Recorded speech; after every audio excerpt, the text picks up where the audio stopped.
नमस्कार दोस्तों, एक बार फिर से आपका स्वागत है अपने चैनल स्टडी पॉइंट मौर्या में। जैसा कि आप जानते हैं, आज जो मैं आपको टॉपिक समझाने जा रहा हूं उसका नाम है मोनोपोलिस्टिक कंपटीशन। दोस्तों, ये फॉर्म ऑफ मार्केट जो बाजार के रूप है ना, वो उन्हीं में से ये बाजार का तीसरा रूप है दोस्तों।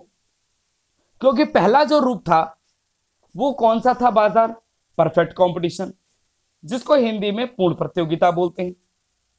और दूसरा बाजार कौन सा बताया था दोस्तों? एकाधिकार बाजार, जिसको इंग्लिश में मोनोपोली मार्केट कहते हैं। ठीक है दोस्तों, और ये मेरा तीसरा वीडियो है क्योंकि इसमें आज मैं तीसरा बाजार आपको समझाने जा रहा हूं। ठीक है दोस्तों, जिसका क्या नाम बताया था मैंने अभी भी? Monopolistic competition. दोस्तों, अगर आपने वो दोनों वीडियो नहीं देखी, परफेक्ट कंपटीशन की और मोनोपोली की, तो इसी वीडियो के डिस्क्रिप्शन में मैंने लिंक दे रखा है दोस्तों, उसको भी ध्यानपूर्वक पढ़ लीजिएगा और समझ लीजिएगा। ठीक है दोस्तों, तो आइए इस वीडियो को स्टार्ट करते हैं।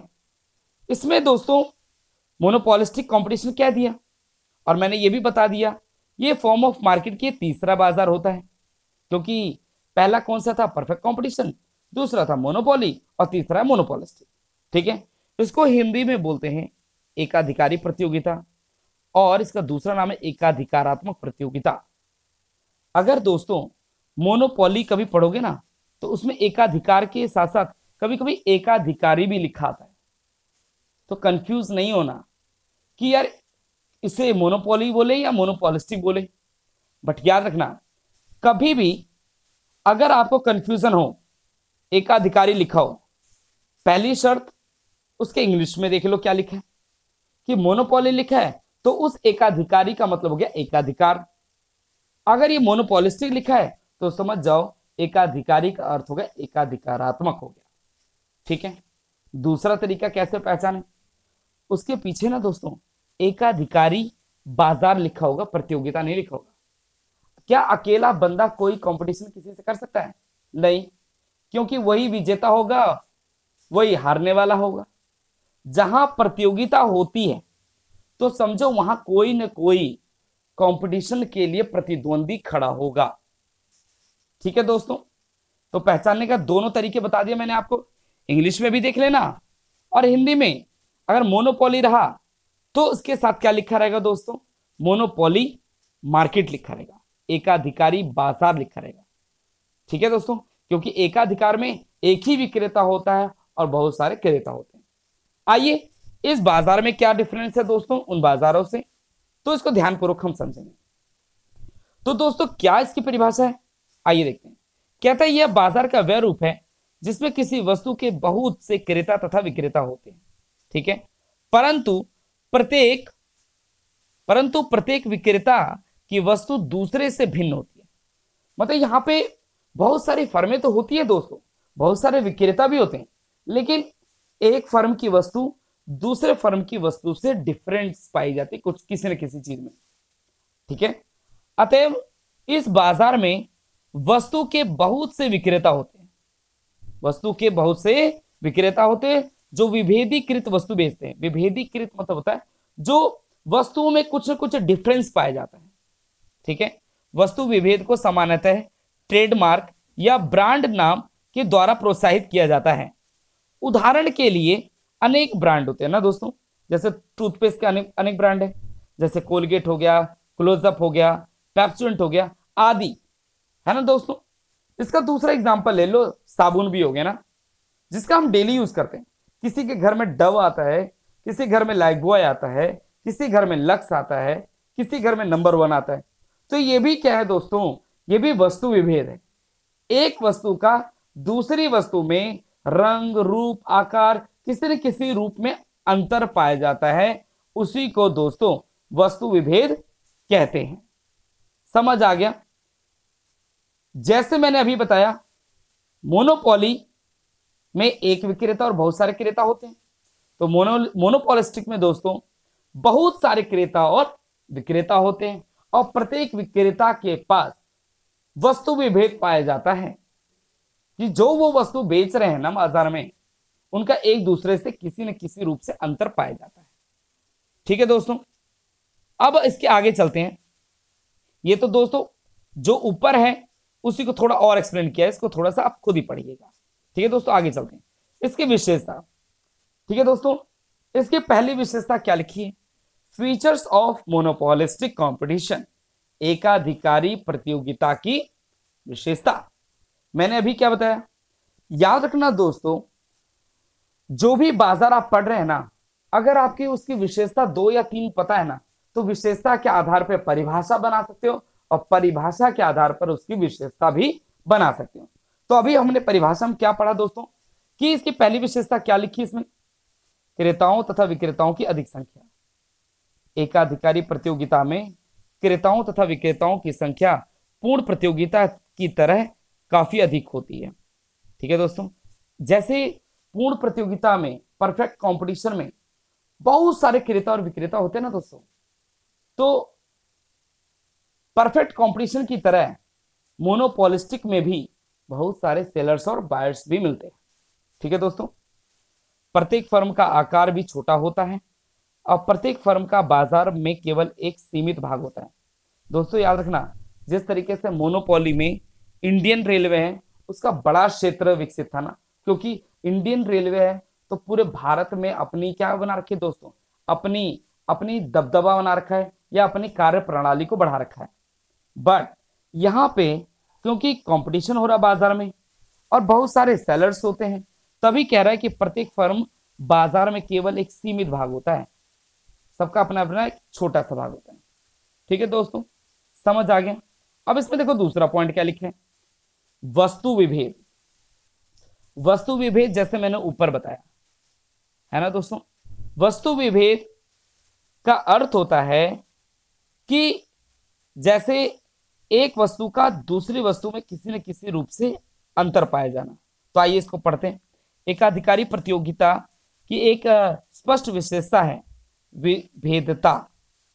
ठीक है दोस्तों, विभेदता का अर्थ है कि प्रतिद्वंदी फर्में वह वस्तुएं बेचती हैं जो एक दूसरे के पूर्ण स्थानापन्न नहीं है ना दोस्तों, पूर्ण स्थानापन्न नहीं है, पूर्ण स्थानापन्न नहीं है, यहाँ पे खाली स्थानापन्न है, क्योंकि अगर आपको लक्ष्य नहीं मिला तो लाइक बॉय यूज कर लोगे। ठीक है, कि मैंने क्या बोला, परंतु ये क्या है दोस्तों, निकट स्थानापन्न है, डिट्टो नहीं है। डिट्टो वही का वही नहीं है कि वही साबुन लाइक बॉय में जो खुशबू है वही लक्ष्य मिले, तो ये खाली क्या है दोस्तों, निकटतम स्थानापन्न। ठीक है भाई, साबुन लगाना तो दूसरा यूज कर लेते हैं, समझ आ गया? जैसे अभी भी मैंने बताया, कोलगेट टूथपेस्ट तथा बिनाका टूथपेस्ट एक दूसरे के निकटतम स्थानापन्न है। भाई अगर आपको टूथपेस्ट में कोलगेट नहीं मिला तो बिनाका ले लो, बबूल ले लो, है ना दोस्तों। क्या बोल रहा है, जबकि बाजार में अधिकतर क्रेताओं के लिए ये पूर्ण प्रतिस्थापक नहीं है। तो वस्तु विभेद के लिए अगर आपको नहीं समझ आया दोस्तों, तो एक मैं इसको चित्र के माध्यम से समझाता हूं दोस्तों। देखो ये रहे, आपके लिए बहुत सारी वैरायटी लाई है।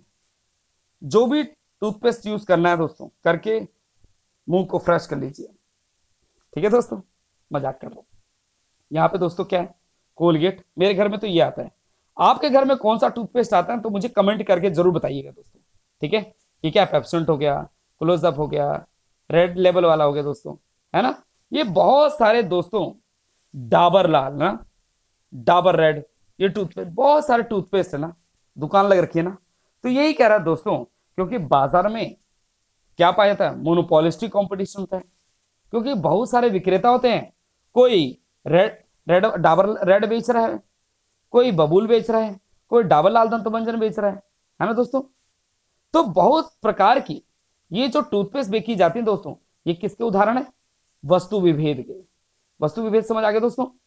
तो वस्तु विभेद क्या होता है, जब एक वस्तु का किसी दूसरी वस्तु से भिन्नता पाई जाती है। ये एक तरीके से निकटतम स्थानापन्न होते हैं दोस्तों, एक के स्थान पर दूसरा प्रयोग कर लो। क्लियर, आगे चलते दोस्तों।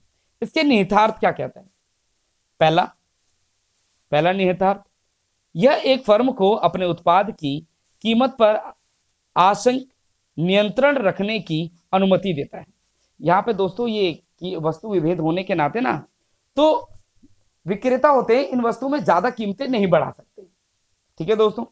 दूसरा क्या लिखा जो मैंने पेंसिल से अंडरलाइन किया, वस्तु विभेद के कारण बाजार में वस्तु के निकटतम स्थानापन्न बड़ी संख्या में होते हैं। अगर आपको कोलगेट नहीं मिला, तो पेप्सोडेंट ले लो, पेप्सोडेंट नहीं मिला तो डाबर लाल ले लो, है ना दोस्तों। अगर वो भी नहीं मिला तो बबूल ले लो, वो भी नहीं मिला तो बिनाका ले लो।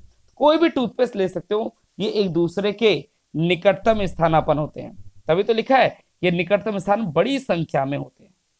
ठीक है दोस्तों, जिसके अनुसार तदनुसार फर्म के उत्पादन की मांग की लोच बहुत अधिक होती है।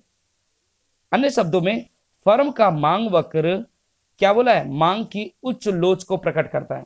दोस्तों याद रखना, जो मोनोपोली में तो यू बनेगा दोस्तों, मोनोपोली में जो उनका एआर होता है वक्र, ठीक है, एआर या डी जो बोल लो कि मोनोपोली का जो डिमांड का होता है वो थोड़ा नीचे की ओर बनता है, बट दोस्तों मोनोपोलिस्टिक में ये थोड़ा सा ऊपर की ओर बनता है, ढालू होता है लेकिन थोड़ा सा ऊपर की ओर बनता है। ठीक है दोस्तों, आइए तीसरा समझते हैं। निकटतम स्थानापन्नों की उपलब्धता के कारण उपभोक्ता के पास अधिक विकल्प होते हैं। बात सही है दोस्तों, उपभोक्ता के पास क्या होता है, बहुत सारे विकल्प होते हैं, वो कोई भी टूथपेस्ट इस्तेमाल कर सकता है। तो दोस्तों कीमत जो वस्तु विभेद है, इसकी परिभाषा के साथ साथ आपने इसके 3-4 निहितार्थ भी समझे होंगे। पेपर में 2 भी लिख देना दोस्तों तो भी आपको मार्क्स पूरे मिल जाएंगे। ठीक है दोस्तों, आइए अब तीसरा चलते हैं। इसकी तीसरी विशेषता क्या दोस्तों, विक्रय लागत, है ना, सेलिंग कॉस्ट। सेलिंग कॉस्ट पहले एक साधारण भाषा में बताता हूं दोस्तों, कोई भी वस्तु को बेचने के लिए ना जो उसका प्रमोशन किया जाता है, विज्ञापन किया जाता है, एडवर्टीजमेंट किया जाता है ना, अतिरिक्त रूप से जो खर्चा किया जाता है ना वस्तु के निर्माण के अलावा, उसे सेलिंग कॉस्ट बोलते हैं। जैसे क्या लिखा दोस्तों, वस्तु विभेद को प्रायः अत्यधिक विज्ञापन प्रचार के साथ जोड़ा जाता है, इसके कारण विक्रय लागत होते हैं, है ना दोस्तों। ये लागतें एक फर्म द्वारा अपने बाजार भाग को बढ़ाने के लिए खर्च करता है। अब आज प्रचार क्यों होता है दोस्तों, एक फर्म द्वारा जो बाजार का भाग होता है ना उसको बढ़ाने के लिए किया जाता है कि जो मेरा मार्केटिंग है ना वो बढ़े, है ना दोस्तों। जैसे हमारे सामने अक्सर एडवर्टीजमेंट आता है ना, कोल्ड ड्रिंक का, थम्सअप का प्रचार सलमान खान जी करते हैं, लिम्का का प्रचार करीना जी करती हैं, और हमेशा स्लाइस का प्रचार कैटरीना करती हैं। तो ये वस्तु की उसकी लागत के अलावा जो अतिरिक्त रूप से खर्च की जाती है कि बाजार में अपना नियंत्रण स्थापित करने के लिए, जनता को अपनी तरफ अट्रैक्ट करने के लिए, तभी ये दोस्तों सेलिंग कॉस्ट लगती है। ठीक है दोस्तों, ठीक है, क्योंकि विज्ञापन के कारण क्रेता ब्रांड निष्ठा को विश्वास करते हैं, यार अमिताभ बच्चन जी नवरत्न तेल लगा रहे मैं भी लगाऊंगा, है ना दोस्तों। अगर सलमान खान ये कोल्ड ड्रिंक पी रहे तो मैं भी यही पीऊंगा। तो ये दोस्तों किस लिए होता है कि अपनी ब्रांड को विकसित करने के लिए किया जाता है ना दोस्तों। आगे चलते हैं। इस एक बार ब्रांड निष्ठा विश्वास होने के पश्चात फर्म कीमत पर उच्च नियंत्रण प्राप्त कर लेती है। जब उसकी वस्तुएं खूब बिकने लग जाएंगे दोस्तों, क्या करेगा, कंट्रोल हो जाता है किस पे, प्राइस पे, है ना दोस्तों। वो कीमत को अधिक करके भी लाभ कमा सकता है ना फर्म। तो दोस्तों सेलिंग कॉस्ट क्या होती है, यह मोनोपोलिस्टिक कंपटीशन की एक और फीचर्स होती है। ठीक है दोस्तों, अगला चलते हैं।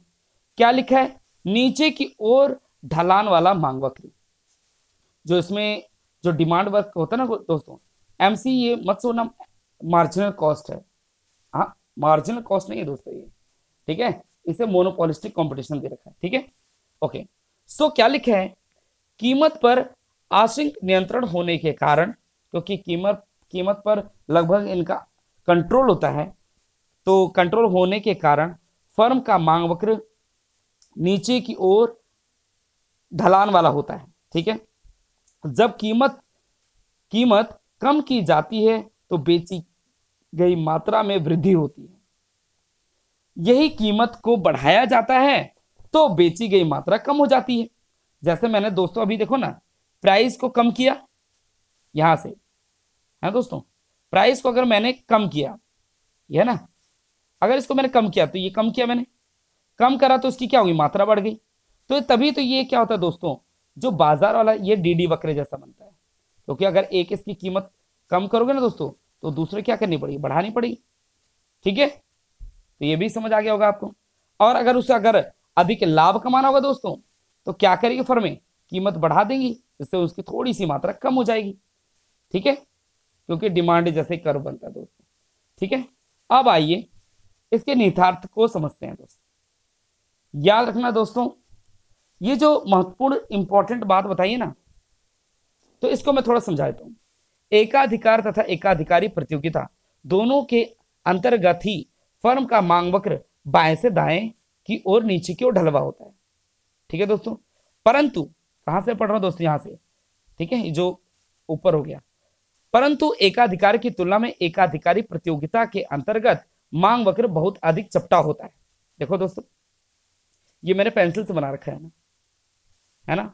चलो एक बार और बनाते हो स्क्रीन पे। देखो यहां पर डिमांड वक्र ये नीचे की ओर है, ये किसमें बनता है दोस्तों, मोनोपोली में। और ये वाला जो बनता है ऐसी सेम, तो ये किसमें बनता है दोस्तों, देखो ये अधिक ढलवा है और एक थोड़ा कम ढलवा है। अगर मान लो मैं इस पर कंचा रख दूं, जो बचपन हमने खेला, तो सबसे तेजी से किस पे गिरेगा, मोनोपोली में। तो दोस्तों ये क्या हो रहा है, क्योंकि जो एमसी वक्र होता है ये थोड़ा सा ऊपर की ओर होता है, किसमें, एमसी वक्र नहीं, डिमांड वक्र किसका किसका दोस्तों, मोनोपोलिस्टिक कॉम्पिटिशन का। और मोनोपोली का ये थोड़ा नीचे की ओर होता है। एक बार और बना के दिखाऊं, देखो ये नीचे की ओर हो गया और ये थोड़ा सा ऊपर की ओर रहेगा, लेकिन ढलान दोनों ही रहते हैं। ठीक है दोस्तों, और इसके बाद क्या लिखा है दोस्तों, एकाधिकार की तुलना में, ठीक है, एकाधिकार की तुलना में एकाधिकारी प्रतियोगिता में मांग वक्र मांग की लोच की उच्च मात्रा को दर्शाता है, क्योंकि एकाधिकारी प्रतियोगिता में बाजार में निकटतम स्थानों पर बड़ी संख्या में उपलब्ध होते हैं। एक चीज और बताना था दोस्तों, यहां पे पूर्ण प्रतियोगिता का भी बनता है दोस्तों। पूर्ण प्रतियोगिता का मैंने क्या बताया, वो एक्स अक्ष के समानांतर होते हैं, क्योंकि फर्में जो होती हैं उद्योग द्वारा निर्धारित की जाती है। तो कीमत स्थिर रहने पर उपभोक्ता कितनी भी मांग कर सकता है। ये किसका है दोस्तों, परफेक्ट कंपटीशन का। समझ आया। और मोनोपोली में ये थोड़ा ज्यादा ढालू होता है और ये थोड़ा कम ढालू होता है। तीनों महत्वपूर्ण टॉपिक समझ आ गए दोस्तों। अब आ जाते हैं पांचों पॉइंट, गैर कीमत प्रतियोगिता, नॉन प्राइस कंपटीशन। दोस्तों यहां पे क्या होता है, इसी बाजार में ना गैर कीमत प्रतियोगिता एकाधिकारी प्रतियोगिता की महत्वपूर्ण विशेषता है। फर्में अक्सर कीमत युद्ध से बचती हैं। कीमत युद्ध का मतलब क्या होता है दोस्तों, वो युद्ध नहीं कि कीमत को उठा उठा के फेंक रहे हो, पैसे फेंक रहे हो दूसरे ऊपर, नहीं। कीमत विभेद का, कीमत युद्ध का मतलब होता है प्राइस वॉर से बचती है। यार हम ना, अगर एक फर्म दूसरी फर्म से अगर अपनी कीमत कम करा करके अधिक मात्राएं बेचेगी, तो वो भी अपने 2 रुपए वो भी कम कर लेगा, फिर 3 रुपए तो वो भी कम करेगा, तो यहाँ कीमत का युद्ध हो जाएगा दोस्तों। यहाँ कीमत युद्ध से बचने के लिए ना गैर कीमत प्रतियोगिता अपनाई जाती है। एक एग्जाम्पल बताता हूँ दोस्तों। इस बाजार में, जैसे मैंने आज से 1 साल पहले जो कोल्ड ड्रिंक लिया था ना दोस्तों, तो जब मैंने कोको कोला कोल्ड ड्रिंक लिया था ना, तो उन्होंने 2 लीटर की पानी की बोतल फ्री दिया उन्होंने। क्यों? क्योंकि उन्होंने कीमत नहीं कम करी, पानी की बोतल फ्री दिया। तो ये नॉन प्राइस कंपटीशन हुआ। और जब मैं थम्स अप लिया तो अंदर 20 रुपए का पेटीएम फ्री मिला, है ना दोस्तों। मैं अगर थम्स अप देता हूं तो 20 रुपए का पेटीएम फ्री दिया, और कोको कोला लेता हूं तो उन्होंने पानी की बोतल मुझे दिया। तो यहाँ पे कीमतों को कम नहीं किया, लेकिन अपनी कीमतों की अपनी वस्तु के साथ कोई न कोई ऐसी वस्तु दिए जिससे क्या होगा दोस्तों, उपभोक्ता आकर्षित हो। तो यहाँ पे कीमत थोड़ी ना कम किया, अपनी वस्तु के साथ कोई अतिरिक्त वस्तु या कोई सर्विस दे रहे हैं, है ना, अतिरिक्त रूप से, तो वो गैर कीमत प्रतियोगिता होती है दोस्तों। समझ आया। अब इसके बॉक्स में ही पढ़ लेते थोड़ा सा क्या लिखे। जैसे ये ऊपर जो ये अंडरलाइन कर रखा है, ऊपर से दोनों लाइन, गैर कीमत प्रतियोगिता एक फर्म द्वारा अपनाई गई वह बाजार रणनीति है जो विज्ञापन या प्रचार के माध्यम से अपनी वस्तु को प्रोत्साहित करके अपने बाजार भाग को बढ़ाती है। जैसे ख्याति प्राप्त लोगों के द्वारा फर्म की वस्तु का प्रारंभ करना तथा उसे बढ़ावा देना। जैसे क्या होता है दोस्तों, गैर कीमत प्रतियोगिता में अगर उसका ख्याति प्राप्त लोगों के द्वारा, जो फेमस हो गए हैं ना दोस्तों, उनके द्वारा प्रचार करें, कीमत नहीं कम किया। जैसे मैंने अभी बताया ना, विक्रय लागत लगती है, तो अपने विख्यात करने के लिए, अपनी वस्तुओं को फेमस करने के लिए वो किसका यूज करते हैं दोस्तों? विज्ञापनों का। ठीक है दोस्तों, ये भी एक कीमत को लेके युद्ध नहीं हो रहा भाई। आप अपने बजट के अनुसार कोई भी फर्म अपनी कितना भी खर्च करके विक्रय लागत लगा सकती है, बट यहाँ पे कीमतों में बिना कोई अंतर किए भी अपनी वस्तुओं को आकर्षित करने के लिए, अपने बाजार भाग को बढ़ाने के लिए भी गैर कीमत प्रतियोगिता का इस्तेमाल कर सकती है दोस्तों। तो अभी मैंने क्या बताया? ख्याति प्राप्त लोगों के द्वारा, ख्याति कौन होते हैं? जो एक्टर होते हैं दोस्तों। ख्याति प्राप्त लोगों के द्वारा फर्म की वस्तु का प्रारंभ करना तथा उसे बढ़ावा देना। जैसे आजकल दोस्तों कोल्ड ड्रिंक का प्रचार, अब गर्मी आ गई ना, तो कोल्ड ड्रिंक के प्रचार होना शुरू हो जाएंगे। ये किसी अभी अलग अलग अभिनेताओं के द्वारा होंगे ना दोस्तों, जो बहुत विख्यात होंगे बाजारों में। विद्यालयों में मनोरंजन कार्यक्रमों का आयोजन करना जो ब्रांड निष्ठा को प्रोत्साहन करता है। जैसे विद्यालयों में मनोरंजन कार्यक्रम, कोई भी ऐप लॉन्च करने के लिए हो जाता है ना दोस्तों, कि ये ऐप अच्छा है, इससे पढ़िए आप, तो वो भी क्या है? कीमत को लेके युद्ध नहीं होता है, अपनी वस्तुओं को अट्रैक्ट करने के लिए गैर कीमत प्रतियोगिता का सहारा लेते हैं। तीसरा क्या लिखा है? एसी तथा टीवी जैसी टिकाऊ वस्तुओं को बेहतर बिक्री के बाद सेवाएं, है ना दोस्तों, बिक्री के बाद सेवाएं प्राप्त करना, भले ही जब कीमत कम ना हो। अब मान लो कि आप अगर एसी लेते हैं, मान लो अगर हमारे घर में एसी नहीं है तो टीवी तो अवश्य होगा दोस्तों, ठीक है। और टीवी जो होता है वो टिकाऊ जो वस्तुओं का उदाहरण है, ठीक है। अब टीवी जो है दोस्तों, ये हर घर में पाई जाएगी भाई। 15,000 की, 20,000 की आपने टीवी ले ली, है ना दोस्तों। कोई कोई कहता हम 2 साल तक फ्री सेवा देंगे, अगर कोई इसमें बिगड़ जाता है तो ठीक करने आ जाते हैं, है ना दोस्तों। एक अच्छा सा एग्जांपल लेता हूं दोस्तों। मैंने ना एक बाइक लिया पैशन प्रो, तो पैशन प्रो बाइक में मुझे ना 5 फ्री सर्विसिंग का टिकट मिला मुझे, या कार्ड मिला मुझे ना दोस्तों, 5 मिला। अगर मैंने स्कूटी लिया दोस्तों तो उसमें मुझे 4 मिले हैं सर्विस कार्ड फ्री, कि आप 4 बार फ्री सर्विसिंग करा सकते हैं। बट मैंने बाइक लिया तो 5 मुझे सर्विसिंग कार्ड मिल गया दोस्तों, है ना दोस्तों। तो यही क्या बोल रहा है? बिक्री के बाद सेवाएं, तो यही तो है गैर कीमत प्रतियोगिता। भाई कीमत को लेके कोई युद्ध नहीं हो रहा दोस्तों, यहाँ पे कैसा युद्ध हो रहा है कि अपनी वस्तुओं को अधिक बेचने के लिए हम क्या करें, चाहे हम उस पर विक्रय लागत लगा दें, चाहे हम उसमें बिक्री के बाद कोई सेवाएं लगा दें कि भाई हम ये सर्विस देते रहेंगे, आपको 5 साल तक देते रहेंगे। जैसे वॉशिंग मशीन में हो जाता है दोस्तों, कि अगर आपकी वॉशिंग मशीन कुछ भी कमी नजर आती है तो 10 साल में आप रिपेयर करा सकते हैं फ्री में। तो ये क्या होता है दोस्तों? ये भी गैर कीमत प्रतियोगिता का एक भाग है दोस्तों, समझ आ गया। अब एक चीज और है इसके निहितार्थ, जैसे मैंने अंडरलाइन कर रखा पहले ही, गैर कीमत प्रतियोगिता के कारण विज्ञापन लागत उच्च होता है। मैंने अभी बताया भाई गैर कीमत प्रतियोगिता, कीमत को लेके युद्ध नहीं हो रहा, ठीक है। इस प्रतियोगिता के कारण ही विज्ञापन लागत उच्च होता है, तभी तो बड़े बड़े एक्टर होते हैं दोस्तों, वो 1 रुपए का नवरत्न होता है ना, लेकिन उसके प्रचार के लिए ना जो अभिनेता है वो बहुत पैसा ले जाते हैं दोस्तों। क्यों? वो 1 रुपए की जगह वो करोड़ों रुपए ले जाते हैं ना दोस्तों, लाखों रुपए ले जाते हैं। तो ये क्या बोल रहा है? गैर कीमत प्रतियोगिता के कारण विज्ञापन लागत उच्च होती है, समझ आ गया दोस्तों। और दूसरा क्या पॉइंट बोल रहा है? वस्तु की कीमत में भी स्थिर रहने की प्रवृत्ति होती है, यहां कीमत नहीं बढ़ाई जाती, क्योंकि फर्म जो होती है दोस्तों कम कीमत के स्थान पर ब्रांड निष्ठा के द्वारा अधिक आय प्राप्त करने की ओर ध्यान देती है। वो सोचते हैं हम कीमत क्यों कम कराएं, हम प्रचार करेंगे तो अभी तो जनता दौड़ती हुई आएगी दोस्तों।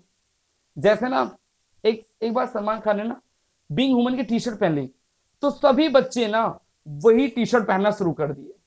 क्यों दोस्तों? क्योंकि कीमत को न देखकर लोगों ने क्या करा, ब्रांड निष्ठा के द्वारा ना वो शर्ट को खूब खरीदा, जिससे फर्मों की आय बन गई, ठीक है। छठा पॉइंट क्या कहता है? स्वतंत्र प्रवेश व छोड़ना। जिस तरीके से मैंने आपको बताया था पूर्ण प्रतियोगिता में, परफेक्ट कंपटीशन में फर्में क्या होती है दोस्तों, अगर उनको लगता है कि उनको दीर्घ काल में हानि प्राप्त हो रही है, यार इतने दिनों से दुकान खोल रखी हानि हो रही है, तो जो फर्म है वो छोड़ के जा सकती है। अगर किसी फर्म को यह लगता है कि मैं लाभ कमा सकता हूं तो मार्केट में आ जाए। तो यहाँ पे पूर्ण प्रतियोगिता में और आपका मोनोपोलिस्टिक कंपटीशन में, मतलब कि पूर्ण प्रतियोगिता में और एकाधिकारी प्रतियोगिता में स्वतंत्र प्रवेश व निकासी होती है। कोई भी फर्में आ सकती है और जा सकती है दोस्तों। ठीक है दोस्तों, आगे चलते हैं। क्यों दोस्तों, इसके निहितार्थ को समझते हैं। निहितार्थ का मतलब क्या होता है, इंप्लीकेशन। कहता है कि यहां पे देखते हैं, ये वाला बॉक्स वाला पढ़ रहा हूं दोस्तों। स्वतंत्र प्रवेश व छोड़ने के कारण दीर्घ काल में सामान्य लाभ प्राप्त होता है ना। दीर्घ काल में ही सामान्य लाभ प्राप्त होता है दोस्तों। सामान्य लाभ क्या होता है, प्रॉफिट कब होता है दोस्तों, जब बंदे की लागत की तुलना में, कॉस्ट की तुलना में रिवेन्यू अधिक होती। समझ आया, लागत की तुलना में आय अधिक होती है तो क्या होता है दोस्तों, सामान्य लाभ प्राप्त होता है। और पूर्ण स्वतंत्रता के अभाव में वर्तमान फर्म एकाधिकारी असामान्य लाभ अर्जित करने में सक्षम होती है। अगर दोस्तों दीर्घ काल है, लॉन्ग टाइम मिल गया, तो लॉन्ग टाइम में फर्में क्या करती हैं, अपना टोटल कॉस्ट की तुलना में टोटल रेवेन्यू अधिक करने में सक्षम हो जाती हैं। अगर ऐसा नहीं होता है तो फर्में छोड़ करके जा सकती हैं। पूर्ण गतिशीलता का अभाव, 7वां पॉइंट, उत्पादन के कारकों में पूर्ण गतिशीलता का अभाव होता है, जिसके अनुसार तदनुसार बाजार में समान कारक या समान वस्तु के लिए भिन्न भिन्न कीमतें प्रचलित होती हैं दोस्तों। ठीक है दोस्तों, यहाँ पे पूर्ण गतिशीलता का अभाव होता है कि फर्में कहीं पे भी अगर जाएंगे ना तो परफेक्ट, जो लिखा है ना, लैक ऑफ परफेक्ट मोबिलिटी, उत्पादन के कारक जो होते हैं भूमि, पूंजी, श्रम और साहस, है ना दोस्तों, में पूर्ण गतिशीलता का अभाव होता है। क्योंकि दोस्तों बाजार में समान कारक, समान वस्तु मिलती है, चाहे कोलगेट यहां से खरीदो, चाहे कहीं से भी खरीदो, पेप्सोडेंट यहां से खरीदो, चाहे वहां खरीदो, तो यहाँ पे पूर्ण गतिशीलता का दोस्तों अभाव होता है। ठीक है दोस्तों, 8वां पॉइंट, पूर्ण ज्ञान का अभाव। याद रखना दोस्तों, परफेक्ट कंपटीशन में सेलर्स और बायर्स को परफेक्ट नॉलेज होती है, बट इस मार्केट में लैक ऑफ परफेक्ट नॉलेज होती है। ठीक है दोस्तों, क्यों, क्योंकि लिखा क्या है दोस्तों, ये वाला पॉइंट पढ़ रहा हूं, जरा इसका एक्सप्लेनेशन देखो। क्या लिखा है, वस्तु के विक्रेताओं और क्रेताओं को बाजार का पूर्ण ज्ञान नहीं होता। वस्तु विभेद होने के कारण बाजार में ब्रांड नाम विविधता के बारे में पूर्ण ज्ञान होना संभव नहीं होता। दोस्तों क्या होता है कि यहाँ पे बहुत प्रकार की वस्तु होती है, विभिन्न ब्रांडों की वस्तु होती है, तो इसलिए उपभोक्ता को ना कीमत का कोई ज्ञान नहीं होता है। बस उसको अगर जो एडवर्टीजमेंट के द्वारा, जो प्रचार के द्वारा जो वस्तु उसे पसंद आ जाती है, वही जाकर के दुकानों पे खरीदने के लिए इच्छा प्रकट कर देता है दोस्तों। तो यहाँ पे क्या बोल रहा है कि क्रेता और विक्रेता को परफेक्ट नॉलेज नहीं होती बाजार में कब किसी वस्तु की कीमत बढ़ जाए, घट जाए। ठीक है ना दोस्तों, लेकिन परफेक्ट कंपटीशन में क्रेता और विक्रेताओं को वस्तु की कीमत का पूर्ण ज्ञान होता है। क्योंकि अगर परफेक्ट कंपटीशन में कोई भी विक्रेता किसी वस्तु से अधिक कीमत वसूल करने की कोशिश करता है तो अपने ग्राहक को खो बैठता है। बट इस बाजार में क्रेता और विक्रेताओं को कीमत का पूर्ण ज्ञान न होने के कारण वो क्या करते हैं दोस्तों, वस्तु के विज्ञापन के आधार पर वस्तुओं को खरीदने के लिए जाते हैं।